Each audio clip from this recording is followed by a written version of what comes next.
Welcome everyone once again to World of Warcraft, and today I want to take a look at the sort of secret boss that's just been newly discovered inside the Gnomergun instance.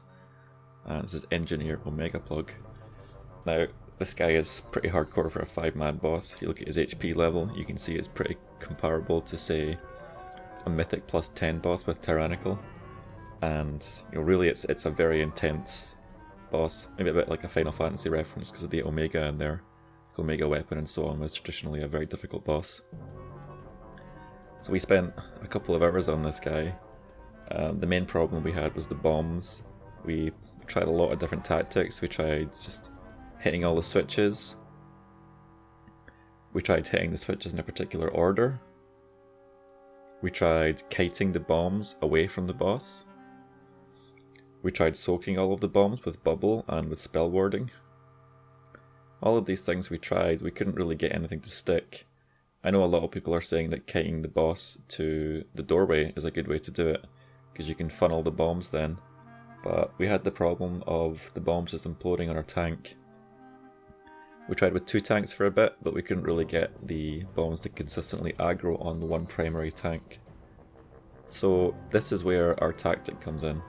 This is a little bit of a cheaty tactic, and I would not be surprised to see this hotfix very soon. But essentially what we did was use a brewmaster monk, and the advantage of brewmaster is you can use the ox statue to temporarily distract the ads. And this tactic is all about saving time. You can see I just drop the statue, the bombs pretty quickly kill it, drop a new one, they kill it again, drop a third one, they'll just keep killing it. But the idea is to delay the boss long enough and just kite and run around long enough for the boss to cast his static dot on the monk, and you can achieve this by just having the rest of your group stand outside of the room, just behind the line of sight. We just had our blood DK, taking the boss, surviving as long as possible.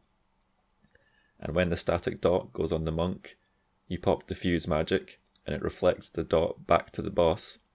And it looks like the dot deals damage based on your maximum health.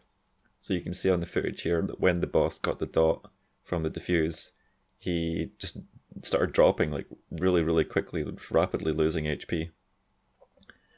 Again, a bit of a cheaty tactic. I mean, I imagine it works with spell reflect as well, but this is definitely not the intended way to do it. However, if you want a cheap and easy kill just to get your toy and you don't really care about the satisfaction of beating the boss legitimately, then you can make use of this tactic before it gets fixed. If you do decide to beat this guy legitly, then I wish you all the luck in the world, because it's a very difficult fight and we couldn't really make it work.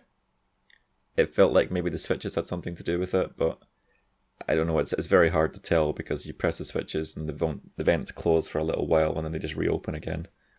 So yeah, we couldn't really make it work, so good luck to you if you do. If you decide to use the monk tactic or spell reflect, then fair play to that as well. Thanks for watching, and good luck with this horrible boss.